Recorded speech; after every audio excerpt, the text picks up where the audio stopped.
Muito bem, estamos aqui retornando então para a segunda aula da disciplina hermenêutica do nosso curso de teologia básica que nós temos ministrado então todos os sábados de manhã. Então vamos aí, introdução à hermenêutica, esse é o assunto geral, né? Esse é o tema geral.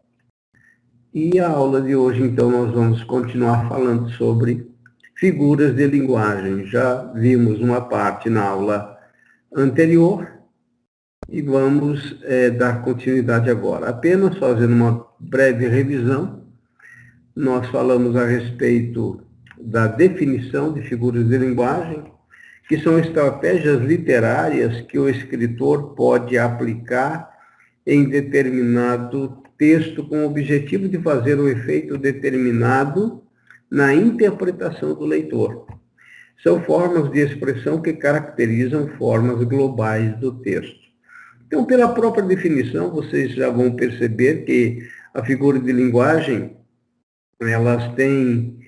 as figuras de linguagem, né, elas têm essa importância aí de ter um objetivo. O objetivo é exatamente provocar no leitor, no intérprete, um efeito para que ele possa, então, estar mais atento àquilo que está sendo ensinado através de uma figura de linguagem. Tá? Então, é o objetivo de fazer um efeito determinado na interpretação do leitor.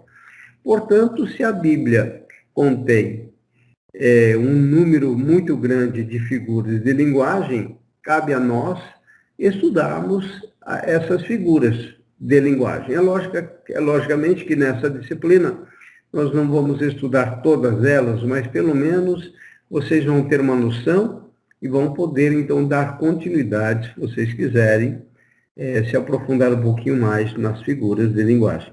Então, são estratégias literárias que tanto nós, seres humanos, usamos, e nós vamos ver que Deus, então, através dos seus escritores humanos, que foram aproximadamente 40 escritores, Deus, então, através desses homens, também utilizou-se de figuras de linguagem para chamar a atenção do público dele, que somos nós agora no momento, né? Então, vamos recordar aqui alguns pontos da semana passada. Nessa primeira coluna amarela, nós temos um grupo de figuras, metáforas, símiles, hipérboles, indagações, parábolas, que nós já vimos. Vimos também alegoria e antropopatia. E hoje nós vamos ver, então, antropomorfismo, metonímia, sinédoque e personificação. Então, hoje nós vamos ver 4 figuras de linguagem. Tá bem? E aí, na semana que vem, nós vamos finalizar com o zoomorfismo, eufemismo, ironia e pleonasmo. Então, essas são as principais figuras de linguagem que nós encontramos na Bíblia. Ok? Muito bem, então, aqui dando continuidade, apenas revisando metáforas, nós dissemos que metáforas são palavras ou expressões com sentido figurado. Então, aí nós demos 2 exemplos: sigam-me e eu vos farei pescadores de homens. Então, você tem aí uma metáfora que Jesus utilizou-se exatamente para chamar a atenção dos seus ouvintes, que ali, a maioria deles eram pescadores, e Jesus, através dessa linguagem, ele pôde atrair a atenção do seu público, que principalmente aqueles 12 discípulos, e ele então usa essa linguagem figurada, essa forma de se expressar, dizendo que ele, Jesus, os faria pescadores de homens. Logicamente que a ideia era mostrar para eles que, da mesma forma que eles jogavam a tarrafa para pescar os peixes deles, eles viviam dessa empresa da pesca, né? Então, agora Jesus estaria dizendo para eles: olha, vocês vão continuar praticamente com a mesma profissão, porém, o peixe nós vamos mudar aí. vocês não vão pescar mais peixes, vocês vão pescar homens. Então, a ideia foi chamar a atenção usando essa figura de linguagem chamada metáfora. Os olhos são a candeia do corpo. Essa ideia de candeia, então, é uma pequena peça de iluminação. Então, o que Jesus está mostrando para eles? E da mesma forma que uma candeia ilumina, os olhos também têm luz. Então, aquilo que nós enxergamos vai refletir exatamente aquilo que nós pensamos, aquilo que nós cremos, aquilo que nós falamos. Então, nós temos que tomar cuidado com os olhos. Então, Jesus usou muitas metáforas, como você pode encontrar na Bíblia. Muito bem, falamos também da símiles, né? Símiles, o próprio nome já diz, olha só, essa palavra símile significa algo semelhante, tá? Algo semelhante, são ilustrações que fazem comparação com algo semelhante. Então, o reino dos céus é como o fermento, ou seja, é semelhante ao fermento. Então, o que o autor da símile aqui, no caso Jesus, está querendo dos seus discípulos? Que eles interpretem o reino dos céus como sendo algo que começaria pequeno, entretanto, ele cresceria como fermento. Então, ele vai fazer essa comparação, ok? A ideia da símile é facilitar o entendimento humano, porque as coisas espirituais, elas não são simples de serem entendidas. Então, Jesus, sabendo disso, então ele vai usar essas figuras de linguagem. Então, essa semelhança do reino dos céus com o fermento, né? Então, o fermento, ele vai levedar a massa e vai provocar o quê? O crescimento da massa. Da mesma forma, o reino dos céus. Tá? Então, ele começaria a ser pregado ali no primeiro século, no ano 30 depois de Cristo, e hoje nós temos o quê? Uma grande quantidade da população mundial sendo atingida por essa pregação. Então, realmente, o reino dos céus está se cumprindo nessa símile da semelhança com o fermento. Então, onde nós estamos agindo também como fermento no bom sentido, né? Porque o fermento também ele pode ser usado pelo mau sentido, no sentido da contaminação maligna, ok? Mas aqui a ideia é a proclamação do Evangelho, o crescimento do reino dos céus, do reino de Deus e a evangelização. E aí, nesse outro versículo, ele faz essa comparação. Aí de vocês, mestres da lei, fariseus hipócritas, vocês são como sepulcros caiados. Então, a símile é muito fácil de identificar, porque você tem a palavrinha como, tá? Acusando aí a semelhança, tá? Como o fermento, como sepulcros caiados. Então, toda vez que aparecer o como, essa comparação, você já sabe que é uma relação de semelhança. Se é uma relação de semelhança, é uma figura de linguagem chamada símile. Portanto, fica bastante fácil identificar as símiles. Muito bem, dando continuidade aqui, hipérboles. Falamos também de hipérboles. Então, vejam aí que é uma figura de retórica que exagera, né? Exageradamente engrandece ou diminui a verdade das coisas. Então, esse exagero pode ser tanto para aumentar como para diminuir, tá? Então, a nossa tendência é achar que o exagero é sempre para mais, né? Mas existe o exagero para menos. E a hipérbole, ou as hipérboles, elas têm essa função aí de trazer um exagero. E a ideia desse exagero é exatamente chamar a atenção do ouvinte, tá? E no nosso caso, chamar a atenção de nós intérpretes, de nós leitores da palavra. Então, Jesus vai dizer aqui em Mateus 5:29, se o seu olho direito o fizer pecar, arranque-o e lance-o fora.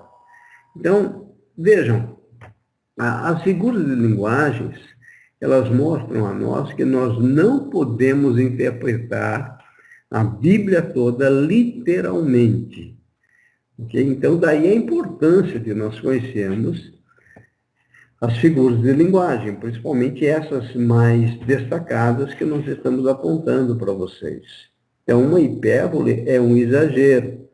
Então, alguém que não conheça as figuras de linguagem pode, de repente, literalmente arrancar os olhos.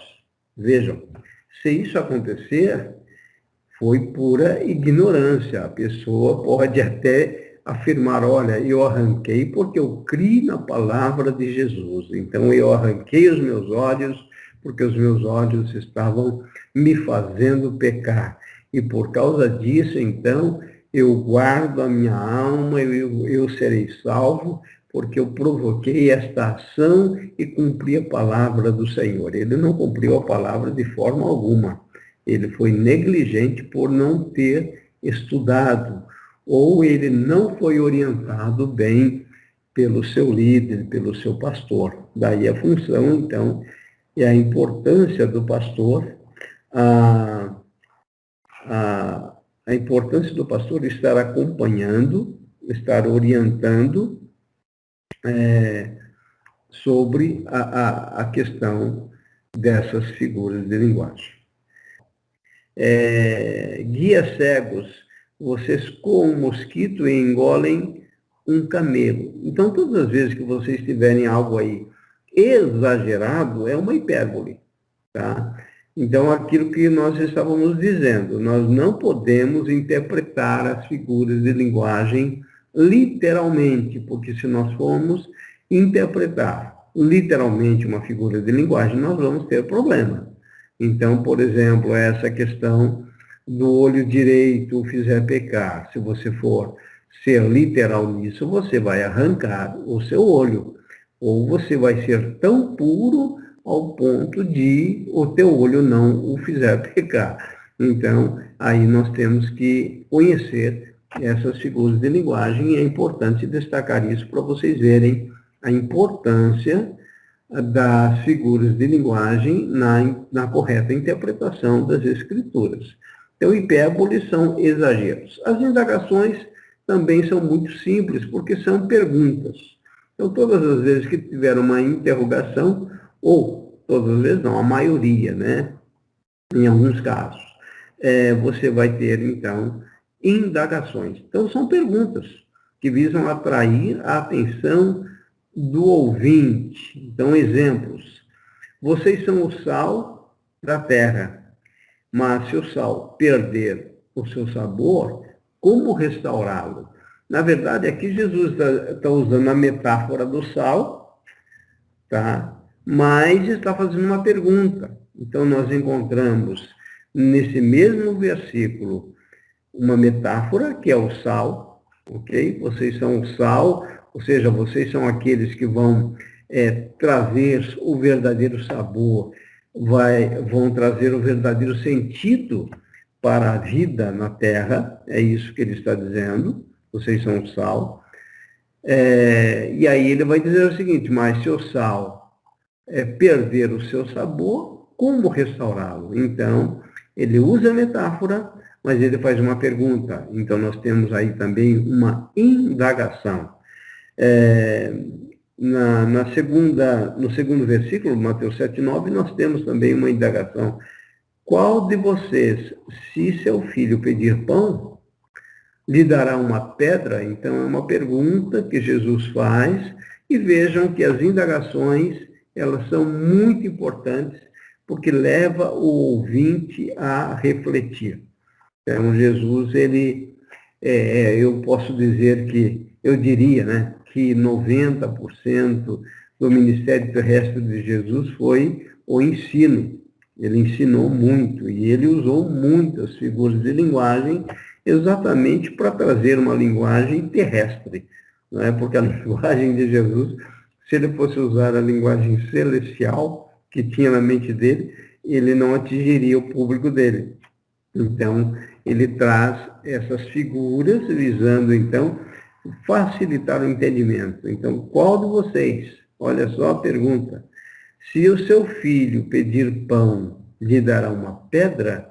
Então, eles vão refletir nisso, é uma indagação de Jesus, e Jesus consegue, com isso, chamar a atenção dos seus discípulos. Falamos também das parábolas, por enquanto estamos fazendo uma revisãozinha, tá, da aula anterior.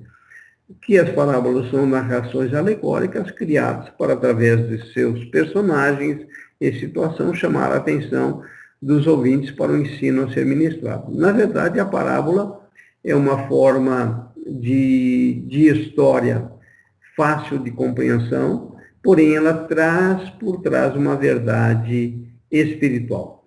Então, nós falamos sobre a parábola do cego que guia outro cego, lá em Lucas 6,37, parábola da candeia, em 8,16. Depois vocês podem ler a parábola. As parábolas são fáceis porque os editores das nossas Bíblias, eles mesmos colocam lá no título, que são marcas externas, como nós já vimos lá na exegese, eles colocam a parábola do filho pródigo. Então, nós sabemos que toda aquela história é uma parábola. Uma parábola, então, é uma história, não significa que aquilo é verdadeiro, mas a ideia é trazer uma revelação espiritual, um sentido espiritual para o assunto que está sendo tratado ali. A parábola do semeador, em Lucas 8, de 4 a 8, o bom samaritano, Lucas 10, e do filho pródigo, e tem muitas outras parábolas, como vocês podem encontrar na Bíblia. Então, Jesus ensinou muito por parábolas. A do filho pródigo, por exemplo, tem um ensinamento tremendo. Nós temos 3 personagens aí que expressam exatamente aquilo que Jesus quis dizer. Nós temos o pai, nós temos o filho mais novo e o filho mais velho. O pai representando Deus, então a parábola aí vai mostrar a ideia do amor de Deus para com os seus filhos, e o amor do pai é tanto para o filho mais velho como para o filho mais novo. Entretanto, quem se desviou foi o filho mais novo, e o filho mais velho ficou revoltado. Então, o filho mais velho representa,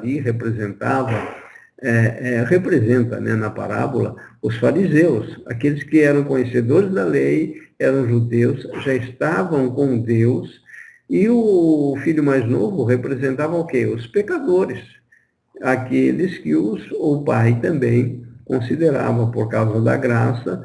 Então, o pai também ansiava pela salvação do mais novo.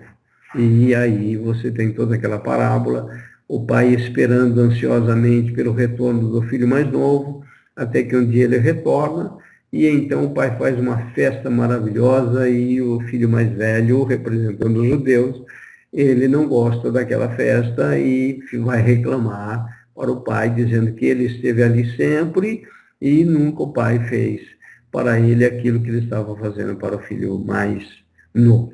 Então, são parábolas. Então, Jesus, com as parábolas, ele sempre trouxe o quê? Ensinos verdadeiros, revelações espirituais para os seus ouvintes. Falamos das alegorias também, que é uma sequência de metáfora. Então, quando você tem num texto uma sequência de metáforas, você vai encontrar no texto uma alegoria.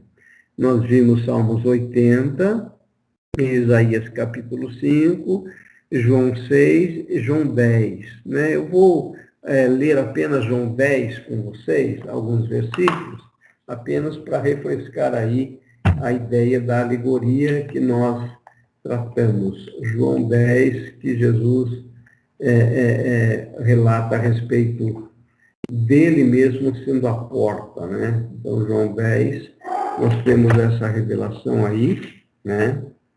Que é alegórica. Então, nós temos a partir do versículo 1, João relatando o seguinte: em verdade vos digo, o que não entra pela porta no aprisco das ovelhas, mas sobe por outra parte, este é ladrão e salteador.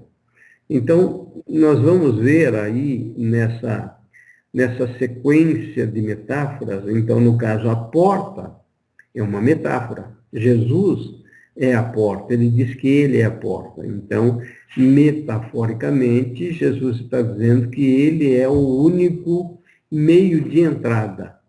É isso que ele está falando para os seus ouvintes. E ele está dizendo, olha só, no versículo 1, em verdade vos digo, o que não entra pela porta no aprisco, ou seja, aquele que não entra por mim, ou seja, aquele que não aceita a minha obra expiatória na cruz do Calvário, aquele que não me tem como Redentor, como o Salvador eterno, não tem parte comigo, né?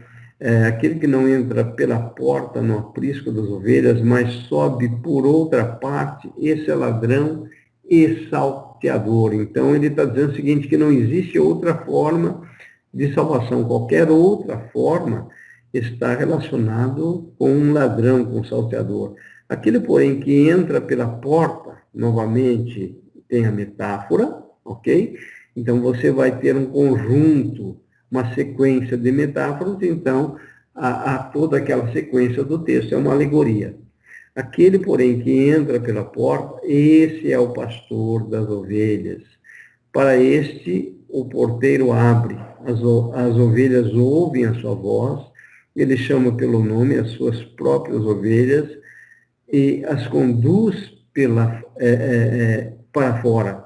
E ele vai desenvolvendo, então, todo esse texto, né, toda essa perícope, do versículo 1 até o versículo 18, tá? Então, você tem aqui essa alegoria, um conjunto de metáforas. Você vai ver a repetição dessa palavra porta em todos esses versículos aí. A repetição ela é muito intensa, mostrando, então, que Jesus está usando muitas metáforas e, na sequência da perícope, do texto todo, você tem, então, o que? Uma alegoria. Então, a alegoria é isso. Encontrou várias metáforas dentro de uma perícope, você já vai classificar aquilo como sendo uma alegoria. E finalizamos a aula anterior falando da antropopatia, a atribuição de emoções, paixões e desejos humanos a Deus. E nós falamos de Gênesis 6:6, a respeito do arrependimento de Deus, né?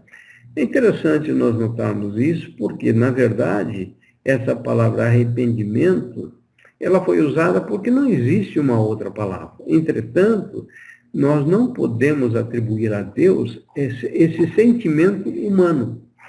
O arrependimento é um sentimento humano apenas. Não tem sentido nós dizermos que Deus se arrepende. Não tem possibilidade de nós dizermos isso. Por quê?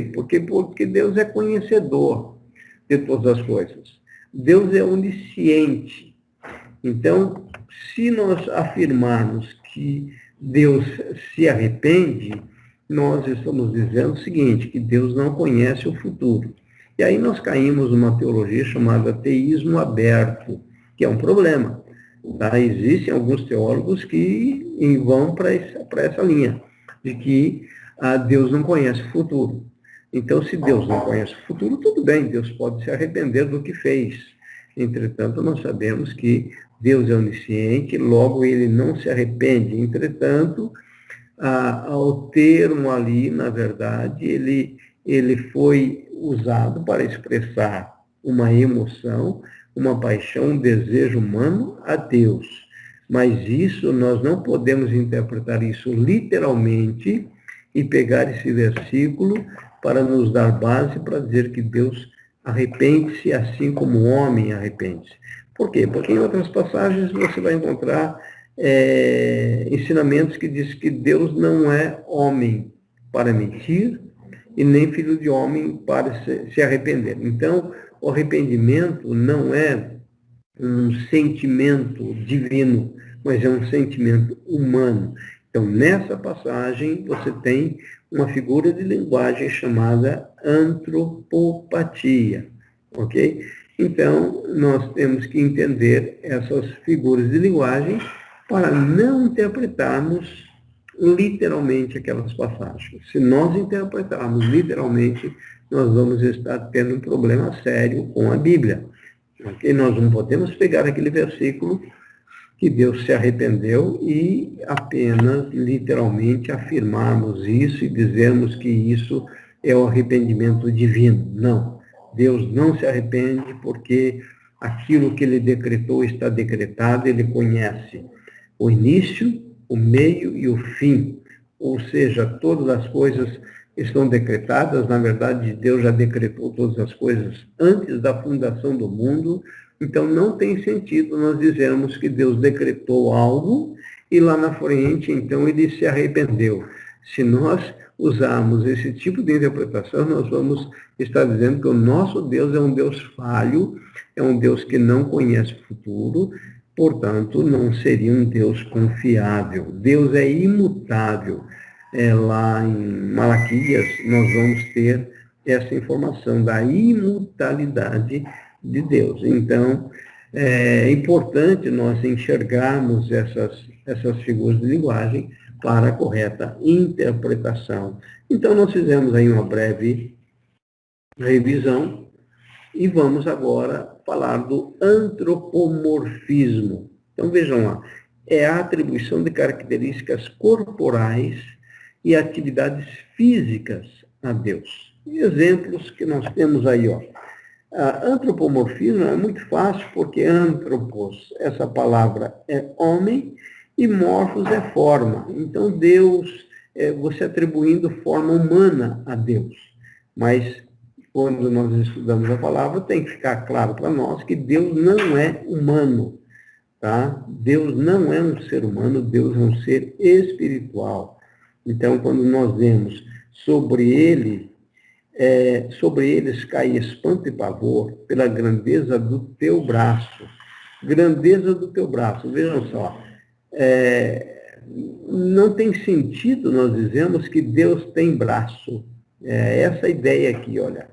Então, aí nós encontramos uma figura de linguagem. Por que não tem sentido? Porque Deus, volta a dizer, Deus não é um ser corporal. Ele não tem um corpo como nós temos. Deus é um ser espiritual. Então, isso tem que ficar muito claro para nós. Isaías 59:1. Eis que a mão do Senhor não está encolhida para que não possa salvar, nem surdo o seu ouvido para não poder ouvir. Então, na verdade, nós temos aqui antropomorfismo, mão do Senhor. O Senhor, esse Senhor aí, em caixa alta, é Yahvé. Repito, Deus não tem mãos. Ok, pessoal?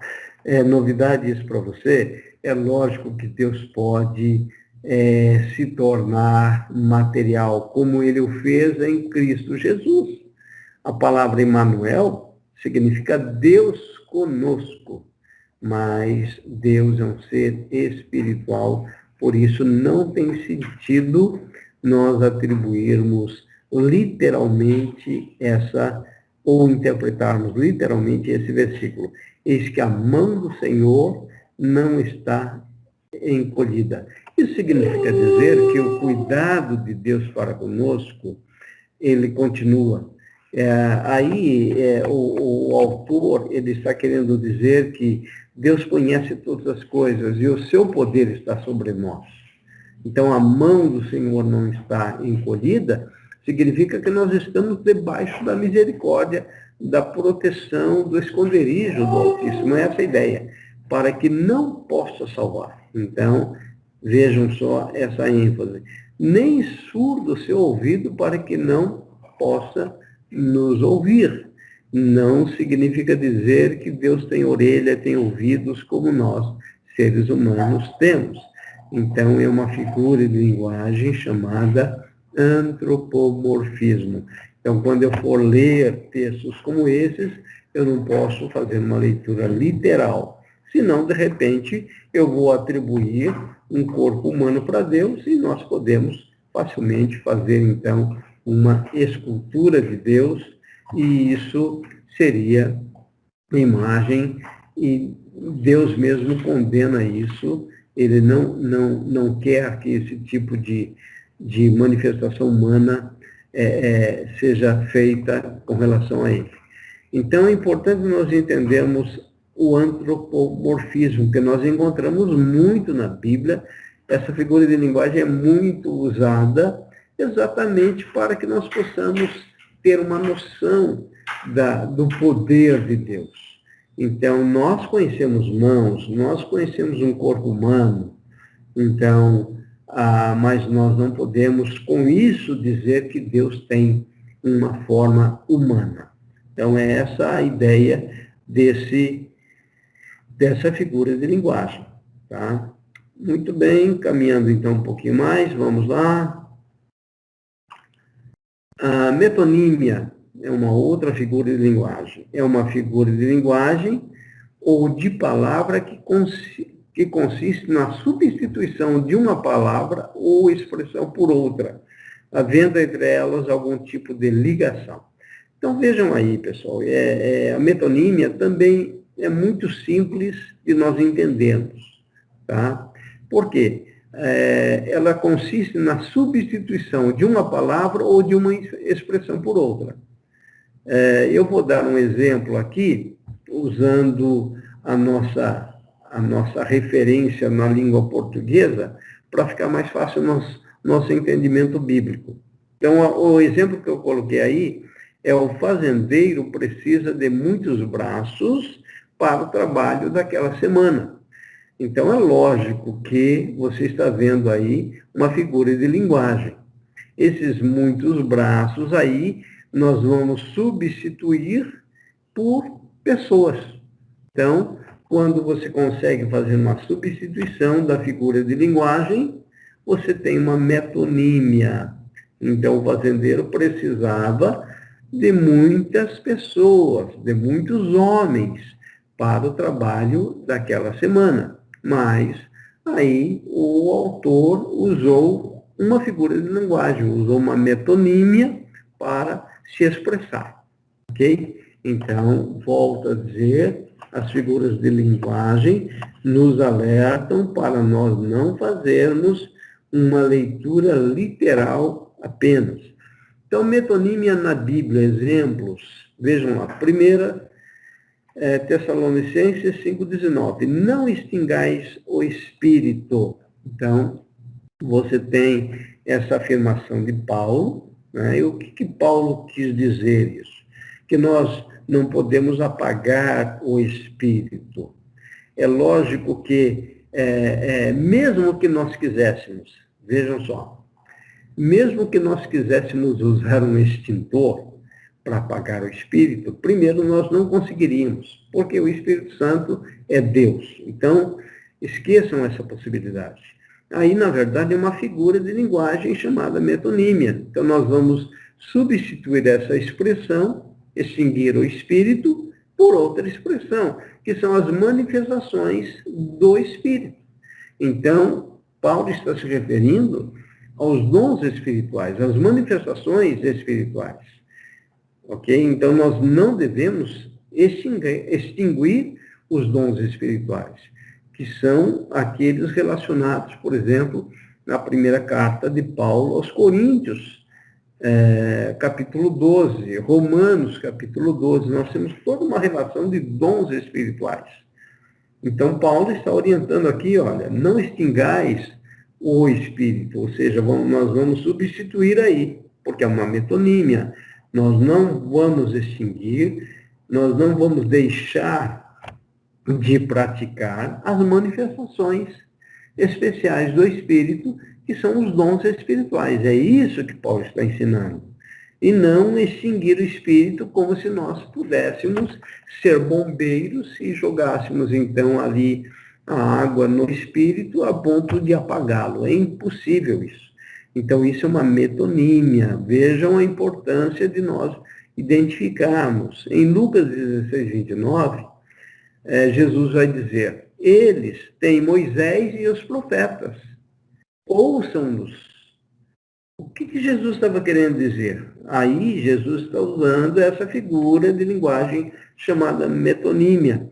Então, basta substituir Moisés e os profetas pelos escritos de Moisés e pelos escritos dos profetas. Na verdade, aqui, Jesus está dando o cânon do Antigo Testamento. Quando Jesus fala de Moisés, quando Jesus fala dos profetas, quando Jesus fala dos salmos, quando Jesus fala das crônicas, ele está se referindo a toda a escritura do Antigo Testamento. Isso é o cânon do Antigo Testamento.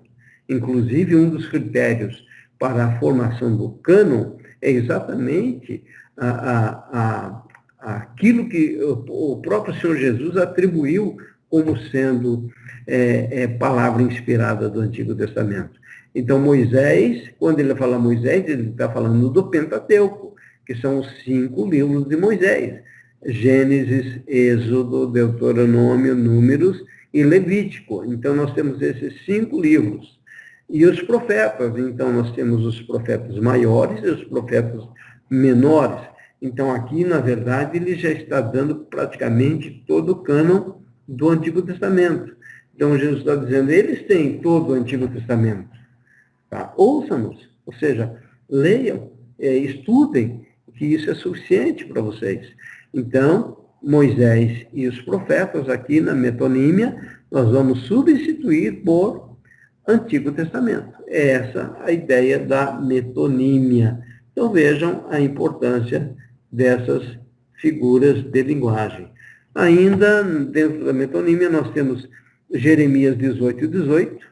Então disseram: vinde e forjemos projetos contra Jeremias. O que é forjar projetos contra Neemias? É forjar projetos, é impedir que Neemias profetize. Porque se você ler Jeremias, Jeremias era um profeta muito incisivo contra a idolatria. E o povo, naquela ocasião, se manteve idólatra. Por isso é que eles se tornaram escravos na Babilônia por 70 anos. Jeremias trazia uma profecia muito dura para os israelitas, para o povo hebreu. Então, eles disseram isso: vinde, forjemos projetos. Ou seja, vamos calar a boca de Neemias, não é? Impedir que ele profetize. Então, metonímia, tá? Você está substituindo. 1 Coríntios 10, 21, não podeis beber o cálice do Senhor e o cálice dos demônios. E o próprio apóstolo Paulo, então, agora, ele interpreta a metonímia. Então, o cálice do Senhor é uma metonímia, o cálice dos demônios é outra metonímia, e ele vai substituir agora, ele mesmo. Tá? Então, Paulo ajuda o intérprete. Ele vai dizer: não podeis ser participantes da mesa do Senhor e da mesa dos demônios. Então, a cálice do Senhor é a mesa do Senhor, na ceia. Ok? E cálice dos demônios é a mesa dos demônios. Aí, na ceia, ele está dizendo que nós devemos tomar esse cuidado. 1 Coríntios capítulo 10, e lá em 1 Coríntios capítulo 11, ele vai, então, entrar profundamente na questão da ceia, da ordem, como deveria ser a ceia. Ok? Então, aí nós temos casos de metonímia. Então, você pode substituir. Muito bem, pessoal. Então, agora nós vamos dar um intervalinho e voltamos para a parte 2, ok?